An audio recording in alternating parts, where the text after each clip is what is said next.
Hafa and good morning to you and to the people of Guam. Today is May 8th, 2023. This oversight hearing will be conducted by myself, Senator William A. Parkinson, Chairman of the Committee on Fire, Agriculture, Power and Energy Utilities, Public Transit, Unemployment Insurance, and Universal Health Insurance. This hearing is called to order, and the time is now 10:40. For the record and to comply with the open government law, notice of this hearing was disseminated via email to all senators and local media outlets on Friday, April 28, 2023, and the second notice was also shared to all senators and local media on Friday, May 5th, 2023. Notice of this hearing was also posted and available on the Guam Legislature's website and the Government of Guam Public Notice Portal. This oversight hearing is called upon GPA to address the items on our agenda relative to the following. 1. Levelized Energy Adjustment Clause, LEAC, power bills and affordability for residents. 2. Mangilao Solar Farm, penalties, remedies, and mitigations of runoff. 3. Streetlights, savings and increased lighting. 4. Recent power disruptions, maintenance and operations of power plants, Okkodo Power Plant status and update, and cybersecurity. I'd like to acknowledge the presence of my colleague, Senator Tello Taitigui. Thank you for being here. Good morning. The rules of conduct of this oversight hearing shall be as follows. When you speak, please make sure that the microphone is on and state your name and title for record-keeping purposes. Panel members are asked to remain in the room for questions or for additional testimony, as may be desired by members of the committee. Questions and testimony shall be confined to the substance or nature of the agenda. Personal infringement as to the character or motive of any senator or any individuals testifying is not permitted. Individuals who fail to abide by these rules will be restricted from participating and will be escorted and removed from the room. We will now hear discussions from those who joined us today, and I will allow you to introduce yourselves and your position or title. After that, you can start with your testimony or discussion. Go ahead, sir. Thank you, Mr. Chairman. Good morning, and good morning, Senator Taitigui. Thank you for this opportunity to give yourself and the public an overview of Guam Power Authority. And we're ready today to discuss the issues that you had mentioned. I'm a believer of one picture's worth 1,000 words, so if I may, would like to do a slide show and presentation which encompasses all the issues that you have put together, and from there answer, we can go as it's your preference. If you want us to answer questions as we go along or at the end, no worries at all. Yeah, go ahead and throw on the side. I love a good visual aid. And yeah, we'll save questions for the end because, sometimes the slides answer the question. All right. Thank you, Mr. Chairman. So first of all, as you had laid out, the issues are LEAC, Mangilao Solar Farm, streetlights, recent power disruptions, cybersecurity, and a discussion, I believe, also on net metering and other solar rooftop programs that we're working on. On the first slide, slide 1, please. Next slide. Here's an idea of the historical fuel oil pricing. And as you can see, the prices have been going down. However, the red and blue line is actually the type of fuel that we use today, which are both cleaner fuel, which allows us now to have clean. The island now is 99.9% cleaner in December of last year, 2022, than it was for all decades to come. However, it does come at a price premium, and that is the cost that we're paying now for fuel. But I'd like to note later on that there is some relief on the way in terms of our new power plant, which I will discuss also. The bottom line is actually the cheap heavy oil, but again, we can't burn this anymore based on the consent decree that we have with US EPA. So now we're paying for low sulfur about $133 a barrel, and ultra low sulfur diesel about $112. Normal, before this thing started striking north, it's about $90 a barrel. So we're still about $21 a barrel away, no? LEAC, well, with the decrease in fuel, And of course, what we've been paying now, 31 cents per kilowatt hour for fuel or related charges, has been the highest in our history in providing service. If you look through here, the curve, the higher total cost, the red line, is really followed by it's really a result of the fuel oil pricing. The LEAC is the gray line way in the bottom. I'm sorry, the base rate has not changed since 2013. The average of 9.46 for the base rate with space, labor, equipment, pace at depth, all of that has not changed since 2012. In the next page, slide please. I'm sorry. And there on the LEAC, this page, you will see that the red lines in the bottom, that's below the line negative. Those are the under recovery that we have today. In other words, cash from our reserves were utilized to help the customers as the fuel pricing was increasing, so that we didn't have to raise the rates every month or so and so to recover the fuel, the cost that we need. We pulled out as much as $47 million, but it came to the point, of course, that we are getting to where we could not afford to buy the tanker fuel. So that's when we had the several step increase towards the end of 2022. And thank you, with the help of the legislature, with the $5.2 million about every month, it really helped our consumers through this difficult period of time.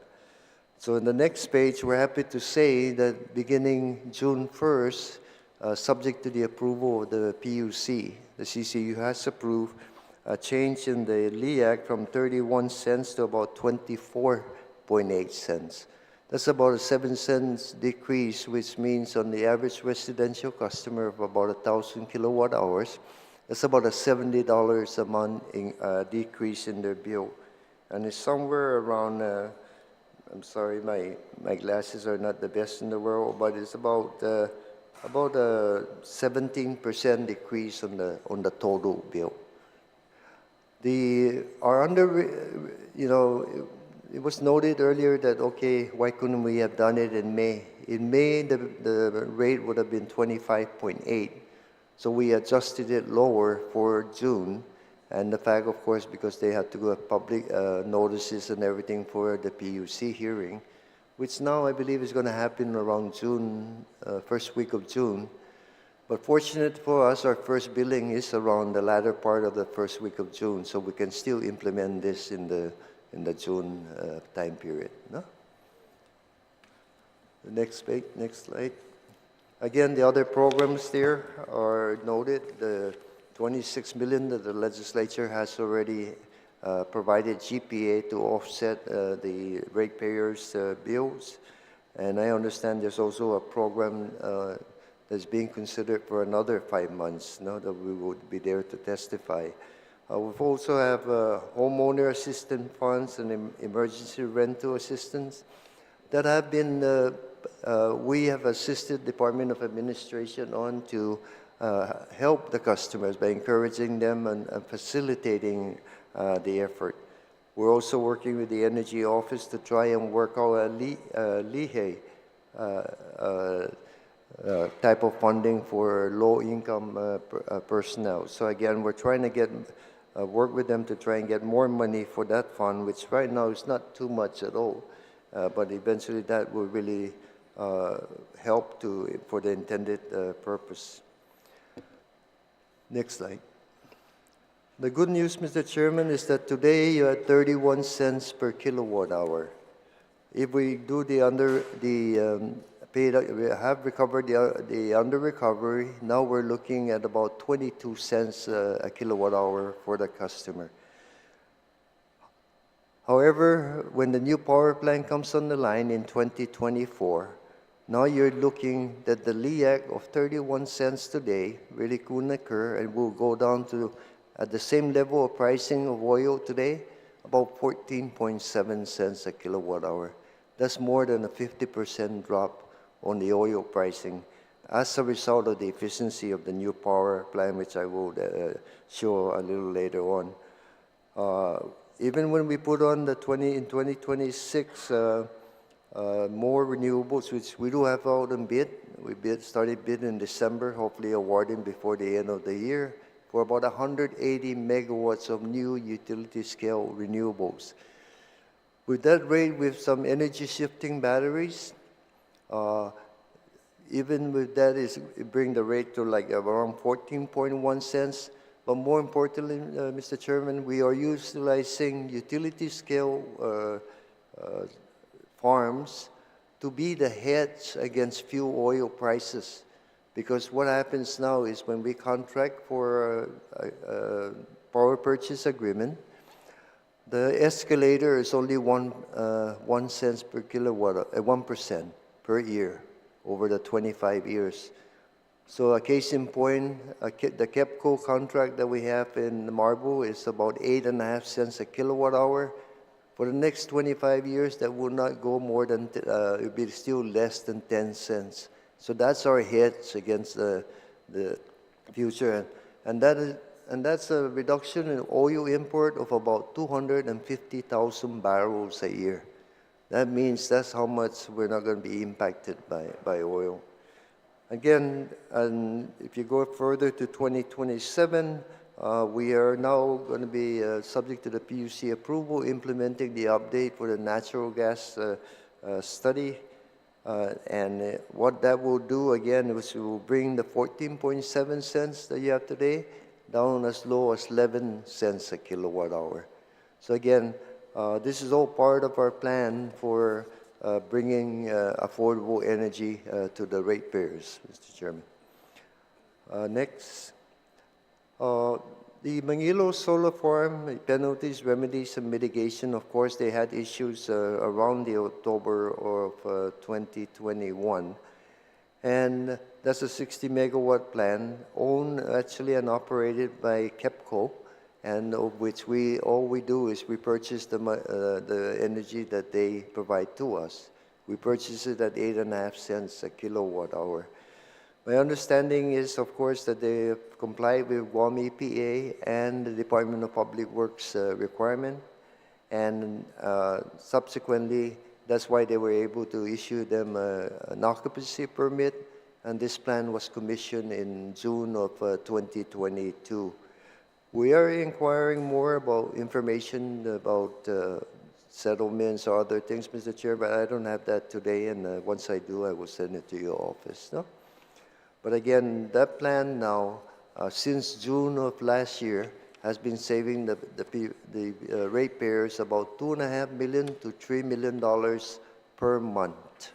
That's a huge savings because it's only 8.5 cents versus the 31 cents LEAC that we have today. Next slide. When we talk about,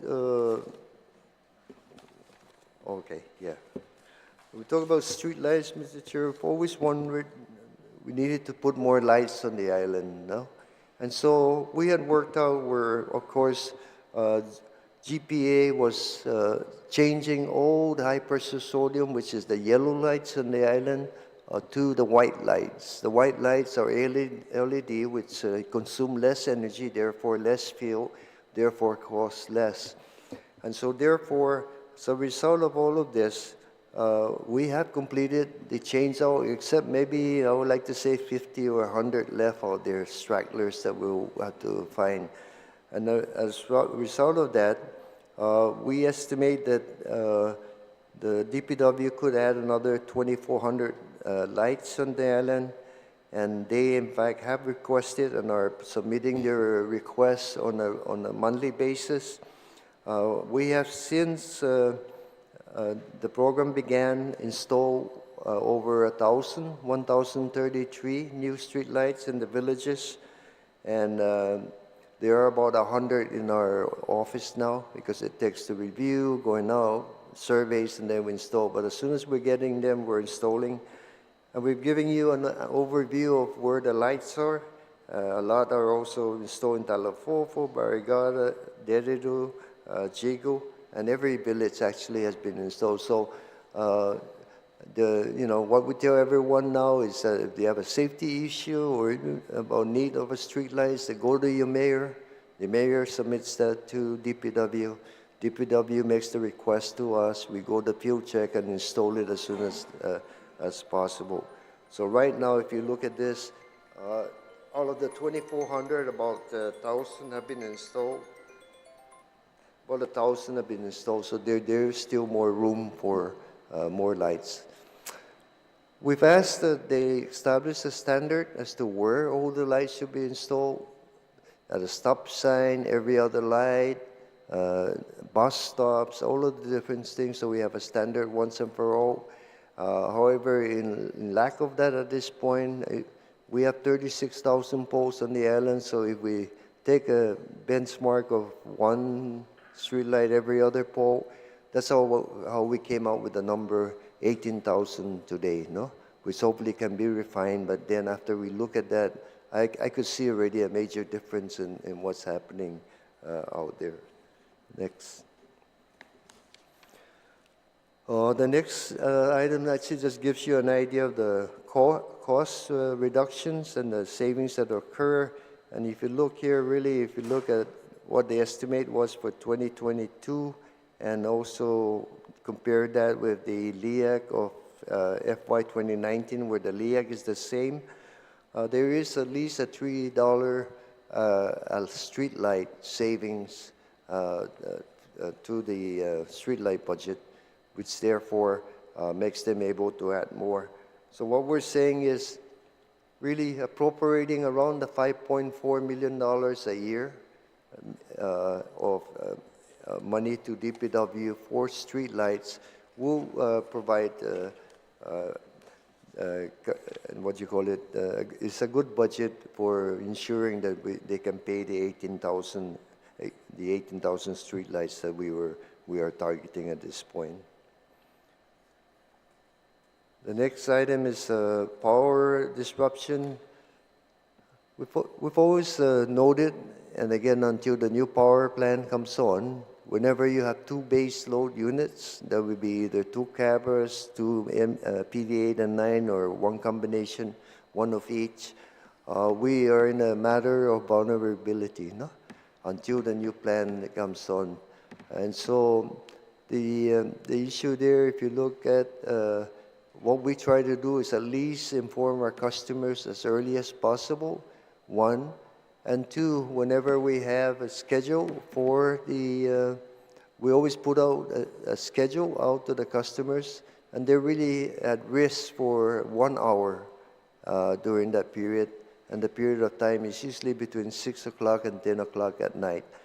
So in the past year, I believe there's been 3 or 4 times that this has occurred. So it's not an everyday occurrence. However, whenever two base load are down, and that could happen when one is down for scheduled maintenance, and something happens to the second one.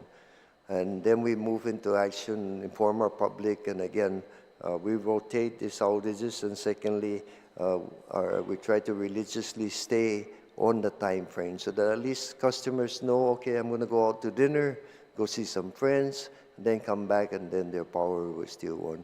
But again, when the new power plant comes on, we're going to have more than enough capacity, not only to take care of our island growth, but also the military growth. You see a lot of construction on the island. So there won't be an issue about growth, higher rate percentage. Like I said, bring it on. No? Next item, I don't want this to be an issue of contention. We're not making any excuses, but the proof is in the pudding. Snake outages, I think more and more people are aware of it. They see it happen around their transformer at home and everything.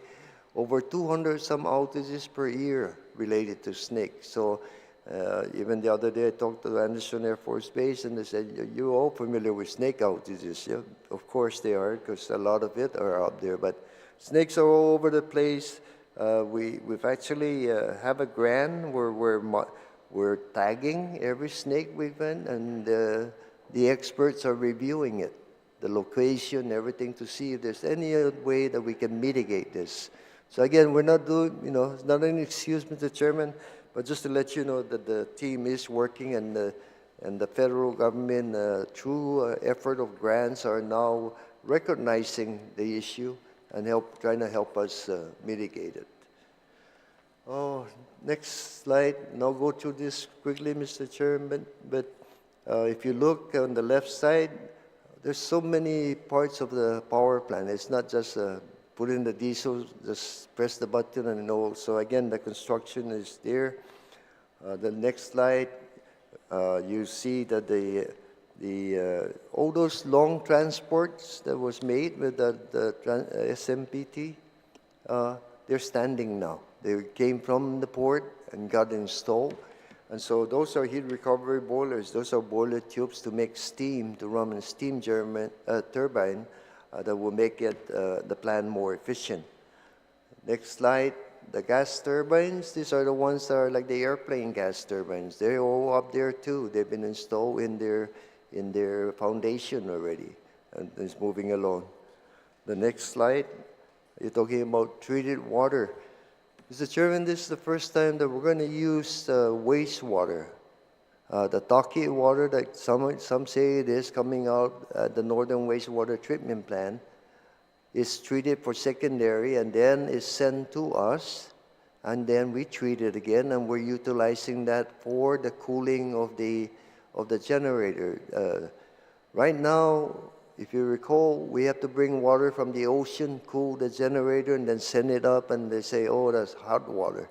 Not really hot water, but it's still warmer than.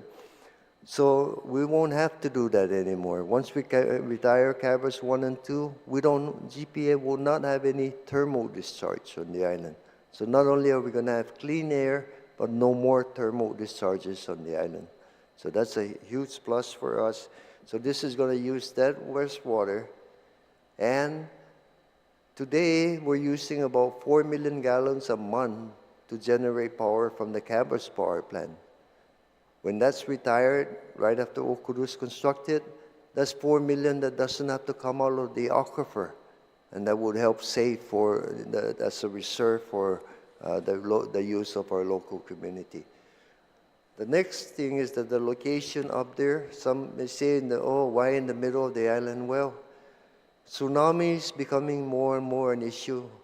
It's projected that something may happen here in Guam in the years to come. So therefore, that's why the power plant is up north. And with that power plant there, it includes also the fuel oil storage tanks, which is on I believe, the next page, no? Or the page that I was on. And those tanks are going to hold a 30-day supply at 100% load, so that if anything happens, we have all that time to be able to recover from this and still serve the island with its power needs. No?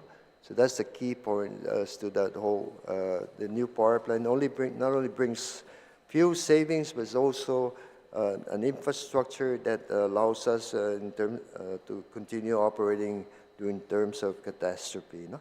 Next. Administration and the 115 kV that's going to hook up right to the Harmon substation, which basically has underground transmission systems to Tumun, Tamuning, Machechi, airport, up to the Marine base, all the way to Anderson Air Force Base, all the way down to Derido. So that allows us, again, after a storm, not to be worried about transmission. And you heard Puerto Rico, they didn't have power for a long time because their transmission was all down. No, we will have get right to the distribution system and immediately from day one beginning to turn on the lights for our customers on the island. Next page. And so we say goodbye to that trailer. We are no longer using it. We've done. I'm very happy and relieved to say that all the major pieces of equipment needed to complete the power plant are up at Okudu now. So again, we won't be using the SMPT. The only other issues coming up of disturbance of, and again, as calculated, there were no bridges broke and there were no damages to any of the road, no, in transporting this 200 to 400 tons of equipment. The traffic issue on this area is going to be coming up soon between May and July on Route 16, because you saw the pipeline that I was showing you earlier. They'll be coming down from that road all the way to past Micronesia Mall to tie the pipeline to the new power plant. So I think they're starting to make the announcements now, and they're scheduling that and getting approvals from DPW and making sure that we have a good traffic law during periods of inconvenience. No? Next. Again, that's the pipeline. Sorry, you see two of them. One is ultra low sulfur diesel and one is natural gas. Next. Again, you see more, and then this is the final rendering of what the power plant will look like once it's completed, how it would look like from a certain area beyond that. As you can see, the power plant's on the left, and on the right is the Guam Regional Medical Center there in the bottom photo. So again, that's the final rendering, and again, it'll be completed in 2024. Next item, cybersecurity and physical security. First of all, Mr. Chair, on cybersecurity, I can assure you that everyone under the sun has been visiting us. We've been doing penetration testing. We've been doing, it's a top priority of ours, no? Because again, we're the sole supplier of energy, not only for our civilian customers, but also for the military. So even from their perspective, they're coming and visiting us and making sure that we're all on top of this issue of cybersecurity. I mean, we can give you a brief on a confidential basis, Mr. Chairman, but I did not want to elaborate about all the things that we're doing here. Again, because we both know, cybersecurity is a confidential issue within the utility. We are working on a proof of concept of several areas where they're putting in the CCTVs, motion detectors, lighting, fencing, all of those different things. So that after we get this proof of concept done, then we will go full-born into getting all the assets with the same security level installed, and then centralized monitoring of the process to occur. So again, we're in that process now. So I think you'll see this as a 2 to 3 year program where we'll finally have all our assets. And when I say all our assets, I'm talking about even the GWA assets. Because every water well, every wastewater lift station has a GPA or a GPA GWA standby generator. We're responsible for all the standby generators, which are over 250 units on the island. And so therefore, together, we're working with GWA so that we now, once and for all, not only to take care of our power issues, but also take care of our GWA assets, no? So that we protect the safety of the net metering program, Mr. Chair. This started in 2009, and of course, this is where a customer gets full credit. In other words, they don't really pay anything for energy to GPA. What happens is that they generate in the daytime, and then in the evening, we use it, what they generate in the daytime, and in the evening, they take from the system, no? Because not many at all have batteries, because again, it's expensive. To have a battery, I calculated once, for every one set is about 7.5 cents added to their cost. 2 sets is 15 cents, no? And again, it requires probably around 2 sets for them to ride through one day. If you're out more than one day, then you double that 15 cents and add 30 cents. So eventually, the best case really is GPA providing a centralized battery system, and then everyone just paying for the centralized battery system.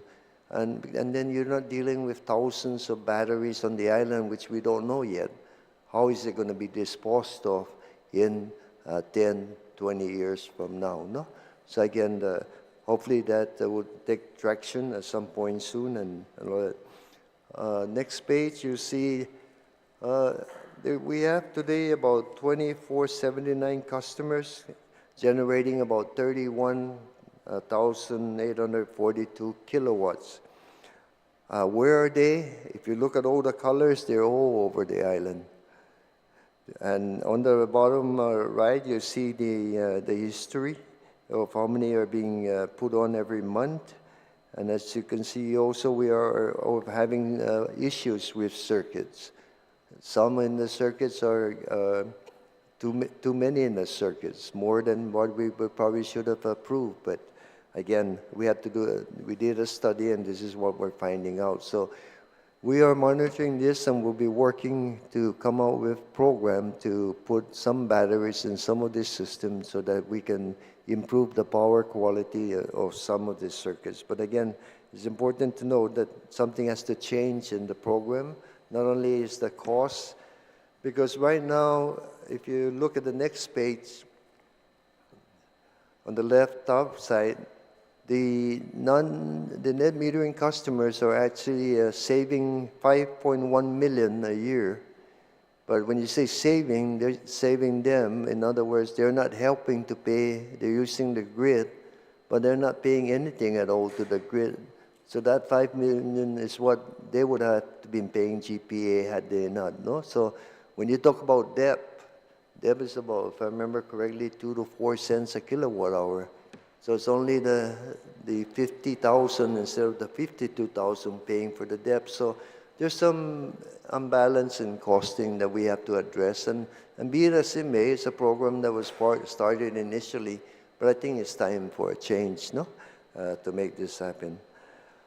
On the right side, you see our portfolio towards meeting the 50%, I believe, I can see this is up to 2040, 100%? Yeah. To 100% renewable as mandated by the legislature. Today, we are at 16% of our energy. I mean, 16% is almost on a daily basis. That's what's generated by renewables, no? We have all on bill, like I said, the 180 megawatts will now bring our portfolio up to about 40% by the end of 2026. That's great because that means that 40% of our energy is not impacted by high fuel prices.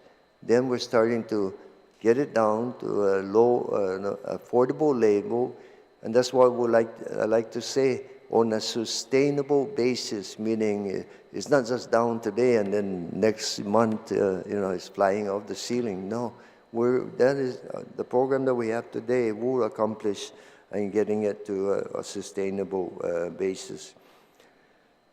In addition to that, of course, like I said, net metering program is beyond its usefulness today. Utility scale programs with and without energy storage are the best and least cost option for ratepayers. We are recommending and targeting this time, July to August timeframe, CCU approvals to be requested for new renewable rates and programs. And some of these rates and programs will be so that everyone's paying their fair share of the system and allows everyone to actually be open and come up with some creative way to sell energy to GPA.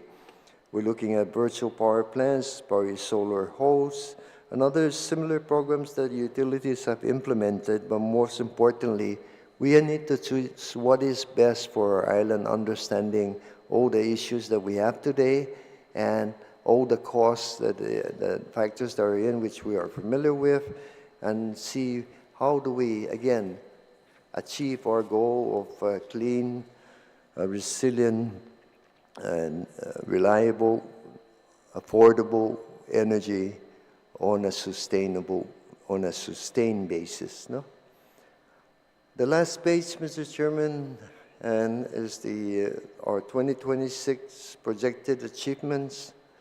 And again, minimum of 26% renewable energy here. And as I mentioned earlier, we're really, with the bid that's out there, we anticipate getting to 40% by 2026, okay?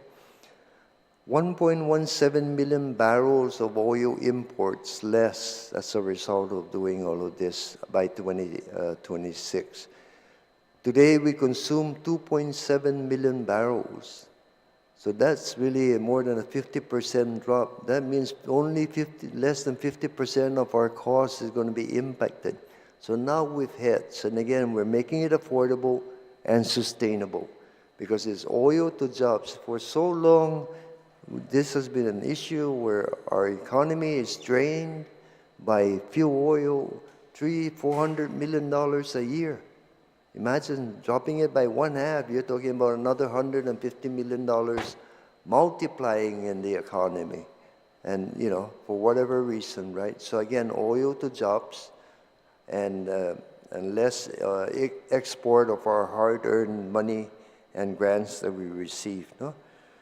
So compliance with all U.S. EPA requirements. First of all, happy to say that what we're burning today, ultra-low sulfur diesel and 0.2% low sulfur fuel, complies with the ambient air quality standards of April 2023.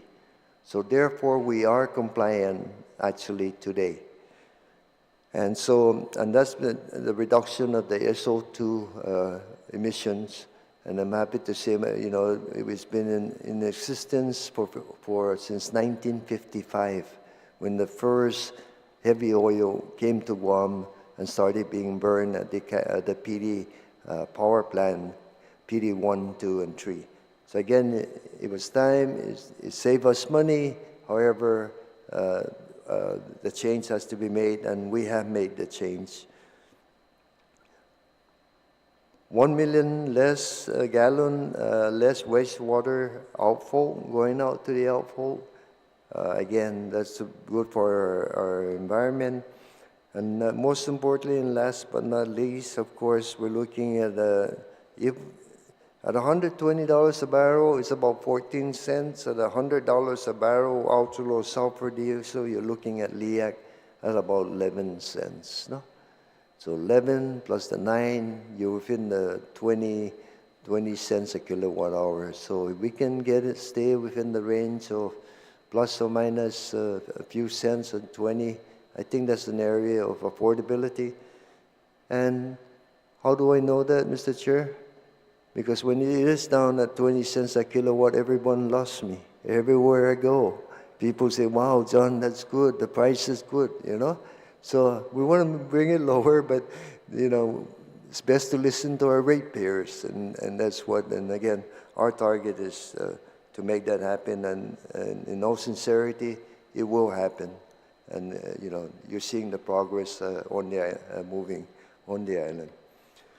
So with that, Mr. Chair, I'd like to open it up to any questions that you may have of us. All right. Thank you for your presentation, sir. I'd like to offer the floor to my colleague, Senator Tello. Please, I mean, it's just the two of us, so fire away. Thank you, Mr. Chair.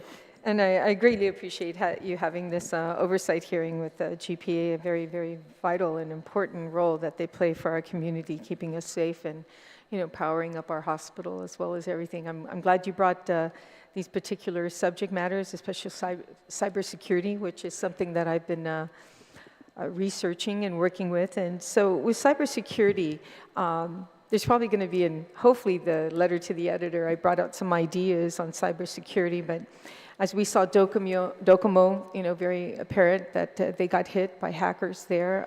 We also saw our hospital, you know, being hacked as well. And it's not going to stop. You know, this is just a new way of robbing, you know, individual companies by doing it online.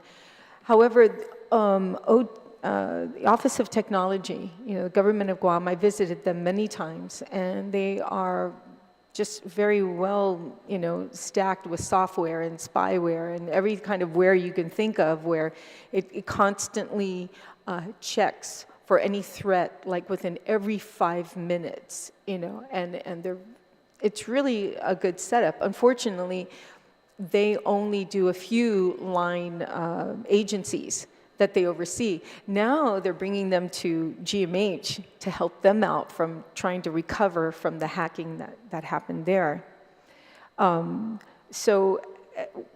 My question is, GPA and your technology department, do you have one specifically for technology? Have you worked with OTech to see what they can offer you as well? I mean, we're all, one happy family here in the government of Guam to help you on the cyber side. First of all, I congratulate them for doing what they do today, no?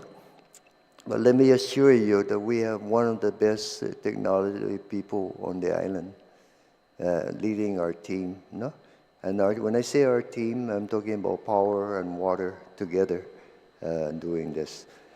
Who's that company? I'm sorry. Who is that company? We have our own team. Your own team in-house? Mr. Melvin Quake is our leader in the information technology. I remember one time, Mr. Benavente, that there was a hack that happened with Guam Waterworks. If I'm not mistaken, it was the pay plan. Someone came in and... I don't have the specific details, but let me... That was some time ago anyway, correct, right? Okay. But all I can say is that we have one of the best, and we've done penetration tests on a regular basis now. We have the FBI, Homeland Security, Coast Guard, everyone under the sun coming in and working with us on cyber security. So I can assure you that and why is that? Because we provide energy for the whole island. And therefore, the military, of course, are very keen making sure that they get their energy, right? And so therefore, yes, we do have a team. We will reach out and see how we could all work together if that's not already the case. However, I can assure you that we have a very, very strong cyber team, not only from the basis of what we do here, but we're always working with American Public Power Associations and other areas in keeping up to date. In fact, our team is over in Denver now for more conferences on the cyber aspect. So, in the event you are hacked or someone does penetrate in there, do you have an SOP, a contingency plan in place? Yes. You do have one? Yes. But tells you what happens if someone hacks in, everything's down. How are you going to provide still power to those critical areas like the hospital? Yes. And then we also, but again, it's not something that we want to give out to anyone, right? It's a team because, again, part of being cybersecurity is making sure that it's not a public document for such. In addition to that, again, we have a disaster recovery temporarily, but we're going to be building our own second disaster recovery area, which is maybe something that the government of Guam can work with us, no? And build one center for disaster recovery. In case anything happens, we can go to the second center to make that happen. So those are all in the works. You talk about SOP and a halves, we have, and all of that. So, have you had any issues? Anybody attempt in the last 4 years try to hack in? Yes, there have been several attempts. Okay, it's a regular attempt that's happening. So it's and again, we're in contact with the Homeland Security, and FBI, FBI, and all of that. So in fact, they'll be visiting us again shortly. Well, but the other thing I like to say is that we're also putting a whole network of fiber optics within our system. Every time we dig a hole, like a pipe, trench a hole in the ground, we put in fiber optics conduits. So our whole plan is to have a fiber optic network within our own system. And we're very close to making that happen. We're very close to doing some fiber swapping, which will allow us to use dedicated fibers to ourselves only. Right. And yes, because vulnerabilities at this point include, some of the service centers, like you mentioned. Right. I won't mention any of them, but of the service centers that we get service from, whether and all of that. So that's the next step to get to really where we're isolated. Equipment that we buy, all been looked at to make sure that you can have the best network here, but yet they come in through the equipment on the remote terminal units or whatever. Exactly. So It's that's tapping big. into the line. I mean, that's excellent to be able to have their own fiber, optics cables to nobody can, but they can also tap. And we're seeing that where fishing boats, like foreign fishing boats, like being stationary in one area. Yep. And you're wondering why they keep staying there. Well, they're because they can go down and tap into the cables. So, our fiber optics is on its way. Okay, Yeah. thank you. Oh, that's excellent news to hear. I hope you can share those ideas with the other agencies, especially our hospital. The other one I question is on page 11. On page 11, you have summary of DPW Streetlight, the FY21 to 16 to 2022, and then you said note. May 12th, 2021 analysis. Why 2021 analysis when we're already in 23, and not use the May 2022? Not to belabor the point, Senator, but I've been trying for years to try and get us to increase lights. Okay? But the issue over the past years has been they appropriated and the money is used on something else or funding, no? So, in all fairness to everybody, we're kind of just saying, hey, because the issue, you will hear me been saying that we've been trying to implement this and save money and put more lights out of there, only to be told there's no savings. So that analysis was made by John Benavente to show that, in fact, there were savings, and where did the savings go? But again, I'm happy to say that we are on the same page now, and we both have commitment, and 1,000 lights have already been installed that for years, our constituents out there, want a light. So I'm happy that we worked that out, the governor and making this thing happen, and commitment of not only the governor but also the legislature that appropriations around that level would ensure that we, and that's not much more. 5.4 million. Remember, we're giving 5 million. 5 million. We just gave 26 million back to the ratepayers, right? Right. I mean, streetlights is very important out there. That makes happy. Yeah, Mr. Benavente, there might be some legislation down the road here, and I expect GPA to be here to, testify that, keep the streetlight fund there. Don't start raiding that fund. And really need somebody from GPA to come down here to advocate for that funding. So just FYI, get prepared for that. The other question I have is, why is Dedido have 108, which is one of the largest villages on the island, 108 streetlights, but yet Talafofo is 146? That's These are all additional streetlights, so maybe Dedido had enough already. I'm not sure, right? This is where, based on about, I forgot what date that they started doing this work, adding that maybe about a year ago, or it's what the request comes in from the mayor. I see. Okay, so you work with the mayor on these lights? Yeah, the and stuff like mayors that. Okay. work with DPW. I work with the mayors and saying, hey, you've been asking for streetlights all this time, so get your requests in. No? Okay. And they did. Those that probably heard it, most did the most. Actually, okay, now I get it. I'll hit the mayors. And just a couple more questions, Mr. Chair. You talked about the wastewater that you're going to be using for the new power plant. It'll be treated, sent to GPA. That'll do the cooling system, and then it'll sent back out. What EPA standards are required when you finally push it out to the ocean? Are there guidelines that you follow? Is there another filter system before it's released out to the ocean? It will go back to whatever is left will go back to GWA, and then it goes through the same outflow and everything. Okay, so it's not going to go, and you are not pumping it into the water like before? No. Okay, got it. We'll Thank go you through- so much. It's good to There'll know. be one permit, Right. and again, we won't be sending that much back. In fact, those tanks that you see, the treated water tank, is really to treat it for metals and other things to make sure that we comply. So there's very little going back to, because Okay. it'll be evaporative cooling.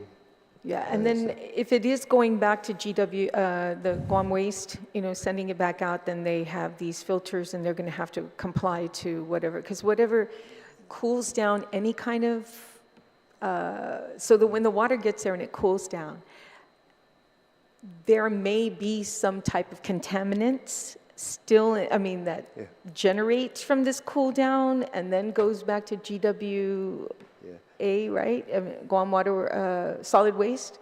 Yep, that's why we will be also treating the water Before sending it back to them. and then monitoring the water before we send it back. Send it back, okay. And we have And you to are be- working closely with Guam EPA on that? Yep.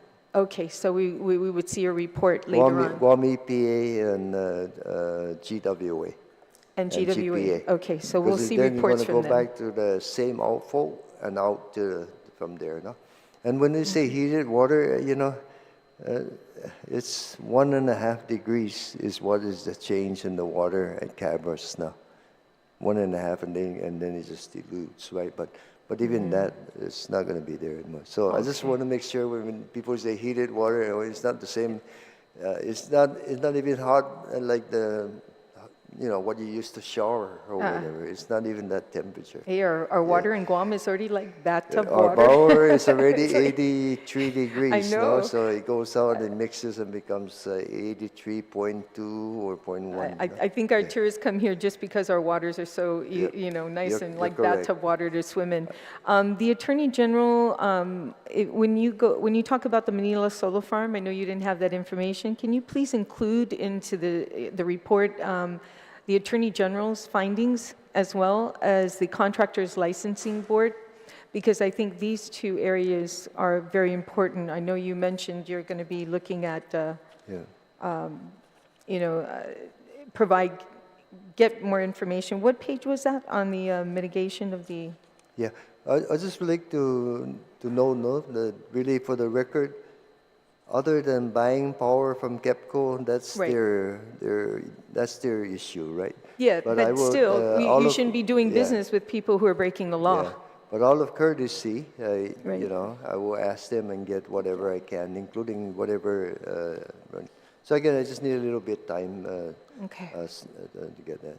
Yeah, please ask for those reports too. Yeah. Like I said, we don't want to be working with people who break the law, especially, hurting our environment. Last question, I promise you, Mr. Chair. Of course, the power credit that we're hoping to put up, when is the power credit, the 5 months over? On what month? Is it already over? It ended the end of April, right? Which one? Oh, The end power of, credit, yeah, the last 5 month the end of power- April. It's actually End of ended now, yeah, April. already. Okay. And if in the event, if we were able to pass something sometime this week, could you retroact the credit starting May? Well, what we've done in the first time, no, is actually the first rollout will be actually double, no. So like I think we rolled it out, if I remember correctly, July, August of the first time, and so in the August bill we included the 200. That's right. Okay. And I guess we're going to be talking more about that in the session this week. But thank you, Mr. Chair, for the opportunity to ask questions and for you providing these answers. Thank you. Thank you. Thank you, Senator Taitsugui. As for myself, I do got a couple questions regarding the LEAC, Public Law 30-29, authored by my colleague Senator Tel Taitugui, requires that GPA post details about fuel purchases on its website. I support this law because it promotes transparency. And I went to go look the other day, and the last time the disclosures were updated was September of 2015. So I'm just curious as to why this has not been updated. I'm not quite sure, Senator. I think we need to see the law because we comply with the laws unless some oversight from our part, no? So Yeah. I'll take a look at it and we'll put it out. Actually, it is, of course, it's not on the website, no? But if you look at my GM report every month, shows the cost of fuel, just like I did today, showing you. And then in addition to that, just because the price of fuel is here today, we don't buy all the fuel every month. Some we buy once every 2 months. So we also have that track. So I can do that, Mr. Chair, and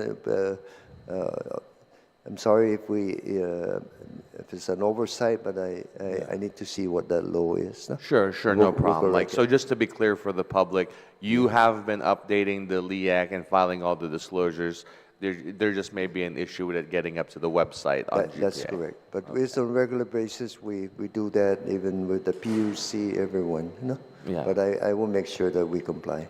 Sure. And Tapas crude prices this morning were about $74.60 a barrel, significantly lower than they were a year ago. On June 8th of 2022, Tapas crude was at $122.11 a barrel.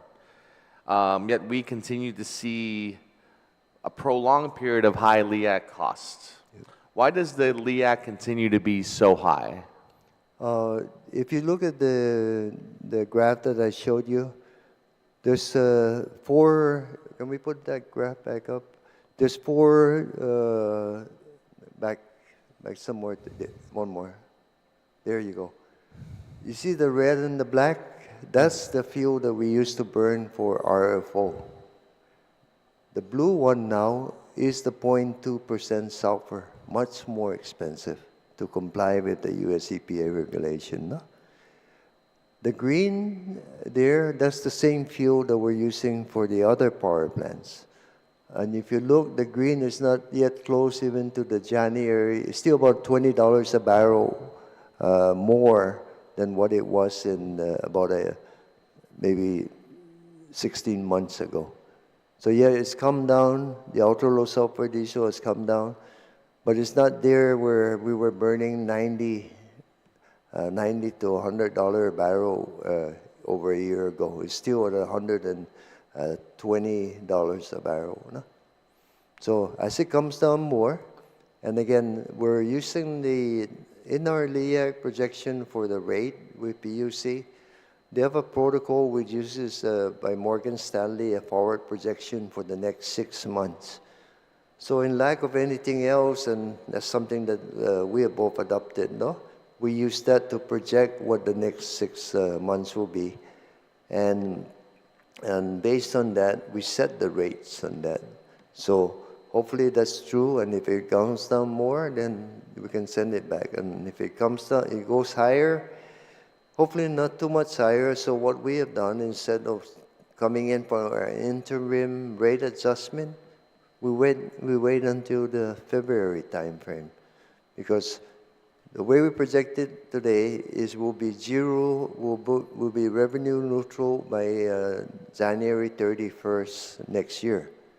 If it goes higher, we have seen on a regular basis in the past floating between plus or minus 5 million. So it's trued up, in every 6 months. But not the 40-some million, no, which is why we're doing. And that's why our projection at the end of this month is to be around 10 million under recovery. But now we're not going to recover that 10 million in July, like in June and July, like our original plan is at 31 cents. It's going to be recovered over the next 8 months, so that the zero occurs in January of next year, just so that we can give the ratepayers, more money today, if you will. But yeah, the WTI is the crude. What we have is the refined product. And then secondly, in the case of the RFO, it's not only refined, but it's also diluted with diesel to bring down from 1.19% sulfur, which is the lowest we were burning before, to 0.2. So that's why it's more expensive. And again, we're happy that the power plant will be coming on the line next year, and therefore that high cost there, the blue, goes away. We won't be burning that after next year. It'll be just the green diesel prices. So Yeah. I wish it was lower, Mr. Chairman, but like it said, cleaner air is more costly, but we have some ways to mitigate it. So at the end, in 2026, 2025, we're going to have lower power rates, clean air, clean water, reliable energy, and I don't know what, I mean, it's all very, very positive. And then I'll be happy to say, okay, it'll be good for us. So, no? Yeah, going back to lowering rates, one of the things that have been brought up to me is the CCU missed the deadline for the LEAC cost decrease to be included in the PUC's May meeting. I'm just trying to understand, why was this not timed to meet the notice deadlines of the PUC, and how will it be made up to the ratepayers who have to pay a higher LEAC price for longer than they should have? First of all, I only have 12 bosses. First, I have the CCU, which is 5. I'd say a minimum of 12 bosses, I like to say. And then I have to go to the PUC for 7 more before I can get any rate passed. No? So again, it's a matter of timing, and then we have schedules where our meetings are close together. So it's not unusual for something like this to happen. However, we did mitigate that by, if you look at the filing for the May, to be implemented May 1st, it's not here with you, but it's in our record, and we can send it to you. The rate for beginning May 1st all the way through to January 31st, 2024, would have been 25.8 cents. So therefore, what is filed now for beginning June 1st is 24.8, 1 cent lower than it was in May. So basically, what you didn't get in May, you're going to be getting in June all the way to January next year. So that's how we mitigate it. We still made it revenue neutral, and because again, our goal is just to be revenue neutral. So we did mitigate it, Mr. Chair, by changing the rate. Our apologies. I think we may have to change some of our meeting dates together with the PUC, get more time in between. But that's kind of what happened. And of course, we had PUC already had issued their agenda. If they had not issued it yet, we could have caught it. But unfortunately, in this case, we did not catch it. Okay.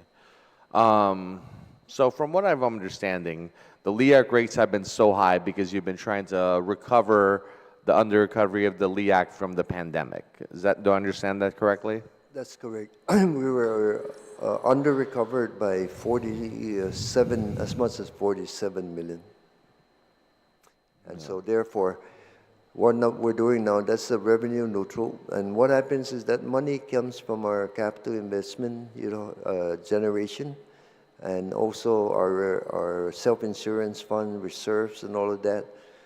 And so what happens now is as it comes back to us and everything stabilizes, then we can start using that for CIP work, putting into the system.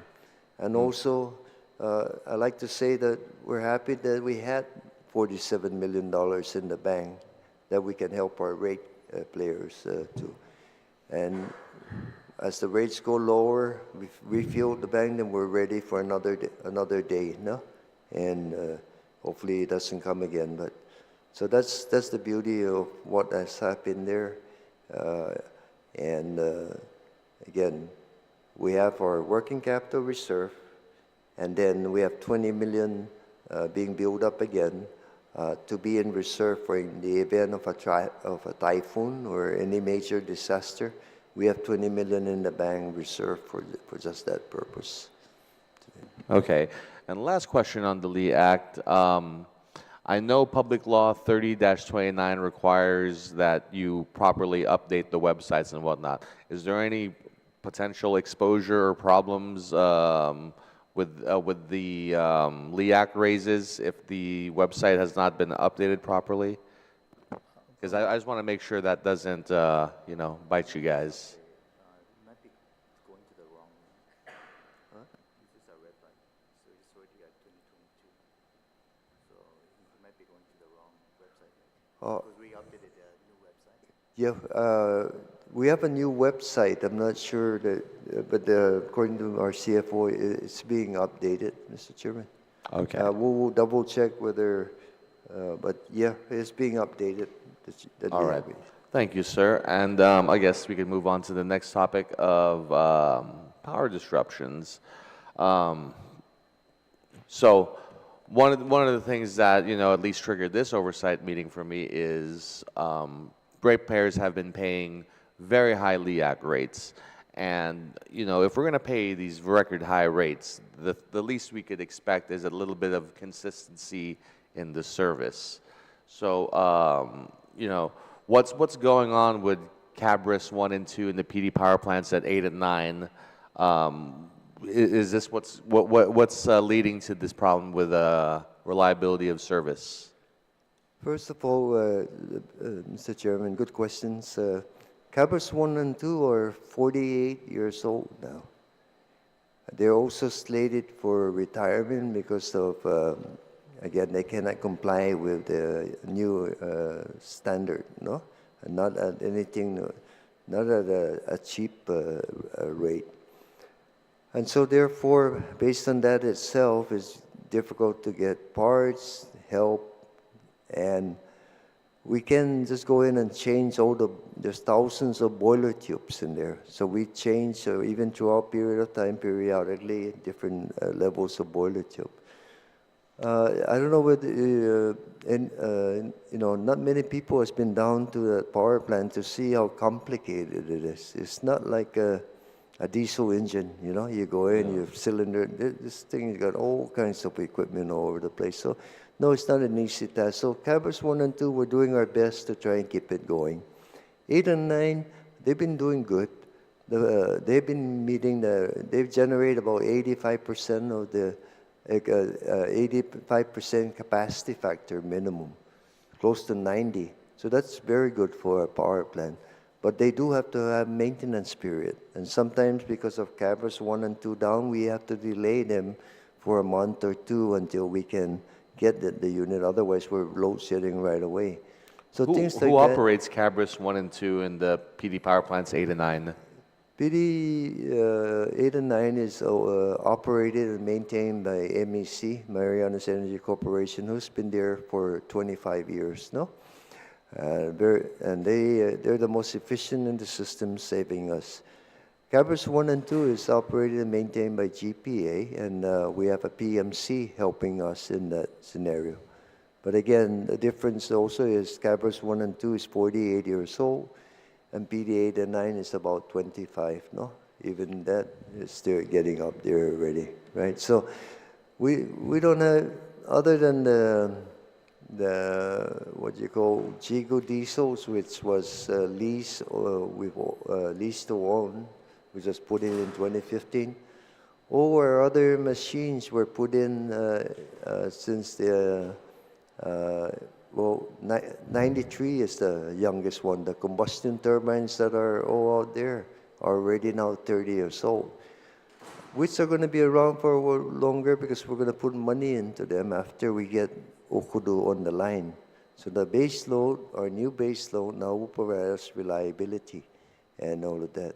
And so therefore, again, the new base load, the way we're going to be operating in 2025 addresses both of your questions, no? Okay. Or concerns. One, higher reliability, We're using combustion turbines that, what do our airplanes run on? Combustion turbine. Remember they used to have 4 and then 3 and now we run on 2? That's how reliable they are. That's a comparison. And 2 is so efficient with a combined cycle mode that it's going to save us money.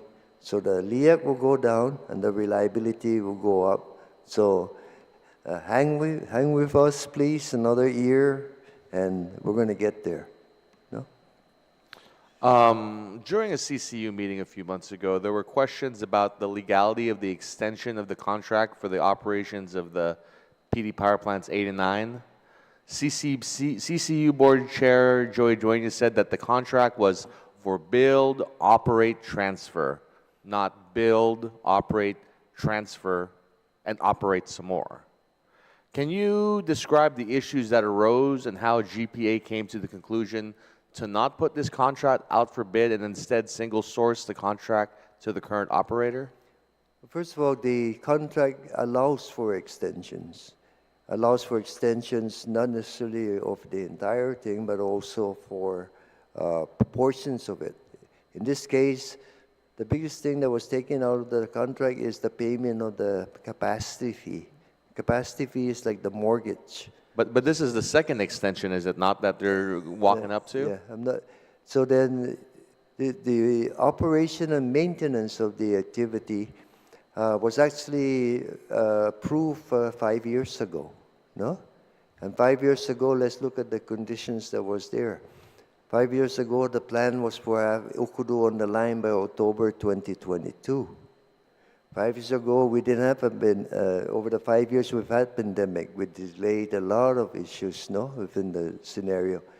So therefore, the power plant now is coming on the line 2024, and beyond that, we also have renewables coming on the line. So it was in our best interest to again extend the contract for another 5 years as we get through these challenges. Can you imagine the issue, the difference between PD8 and 9 and other PMCs is that PD8 and 9 is operated and maintained by MEC employees.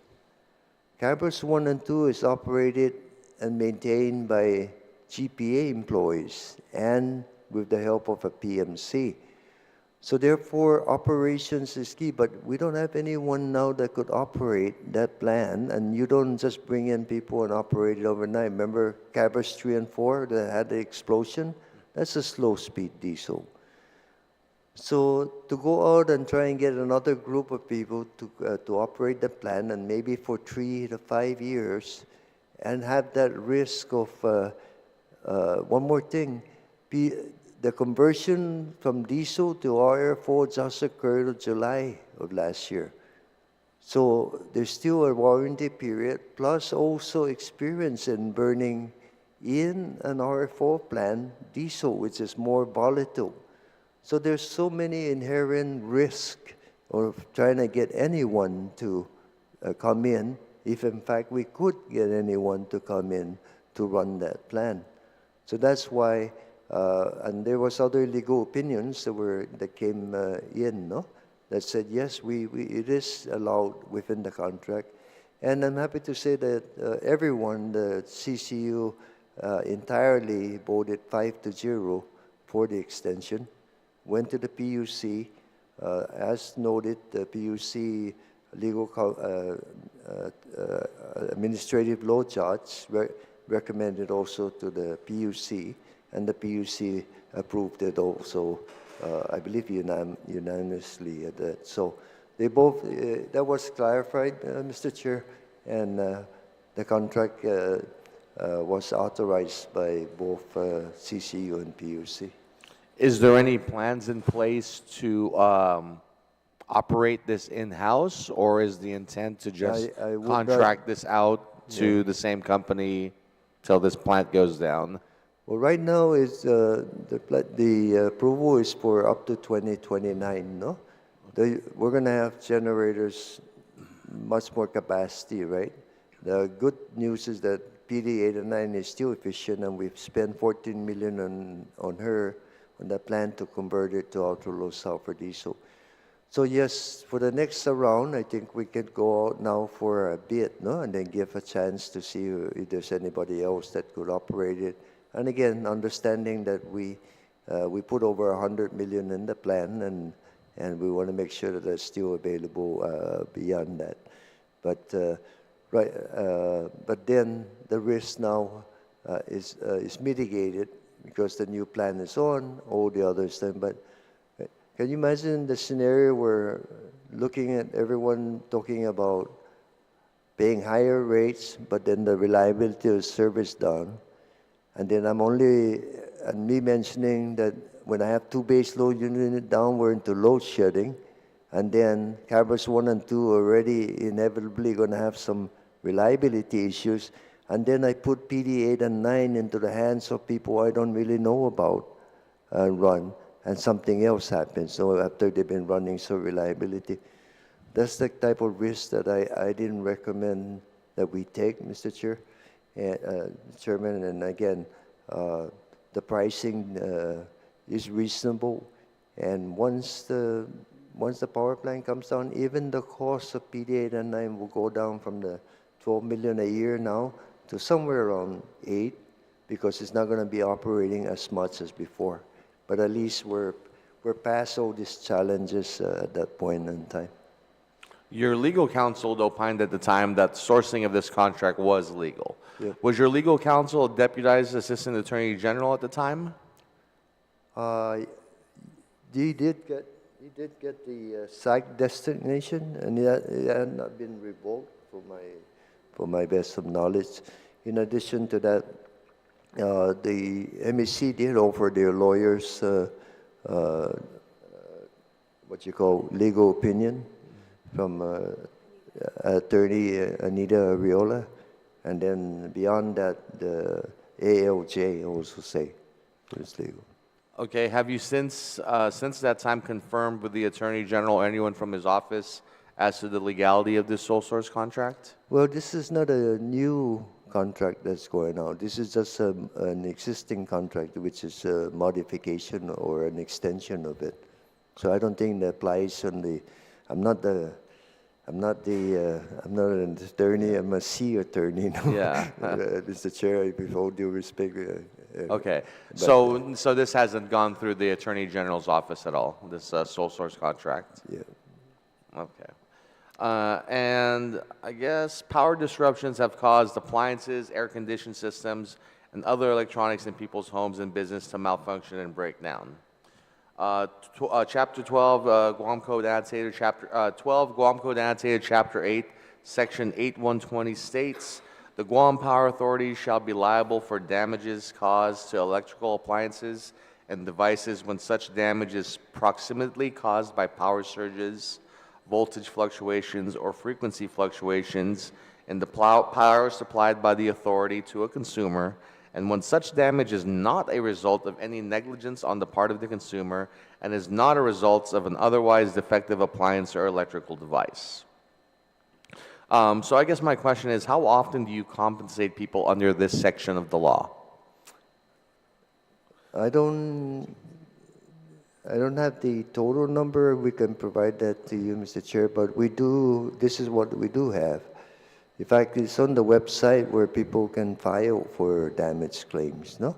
Yeah. And when the damage claim comes in, we have a team that reviews it, reviews the record and all that, and do make compensation pay based on that. Now, of course, when you come in with a 19-year-old air conditioner, and so there's proration, there's other things that occur, and in fact, we have to. There has to be a indication that yes, we were at fault. Yeah, there's a process for it. Yeah. How many requests for compensation are submitted every year pursuant to this law? James, do you know how many?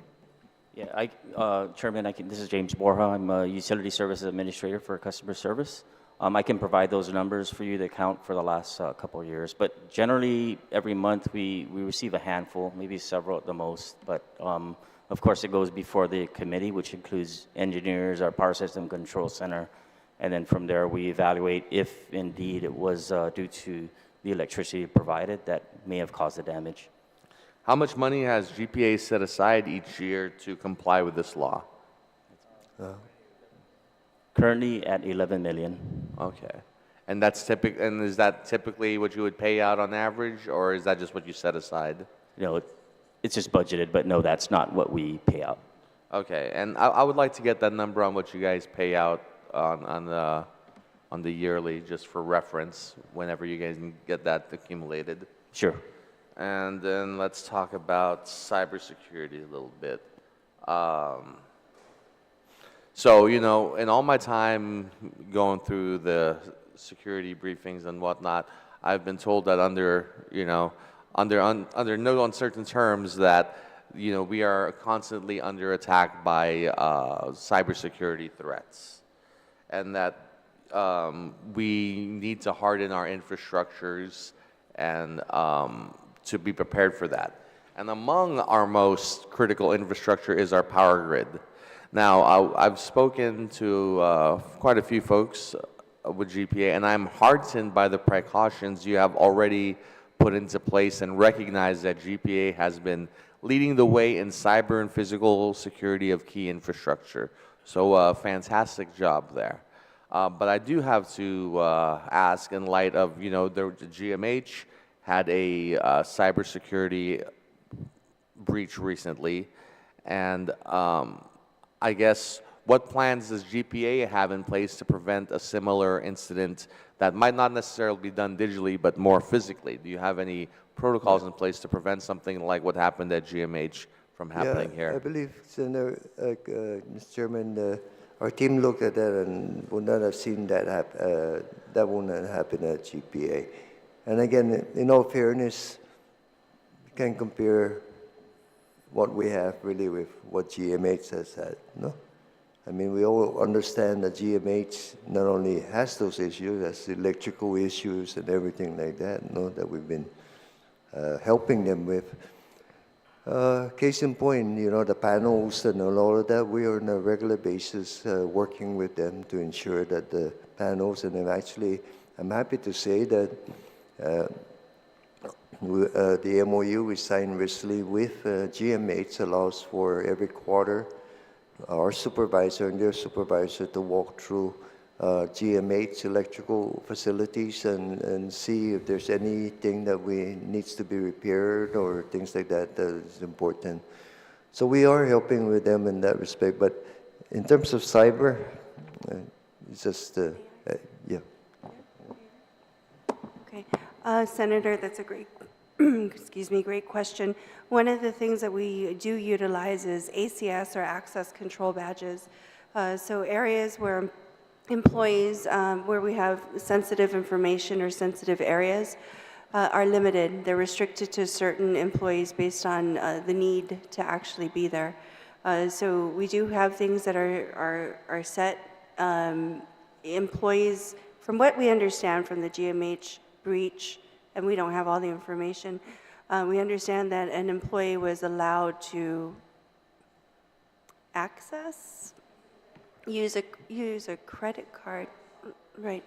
So we have so these access control areas are, you cannot open the door unless you have an access control badge, and those badges are very specific.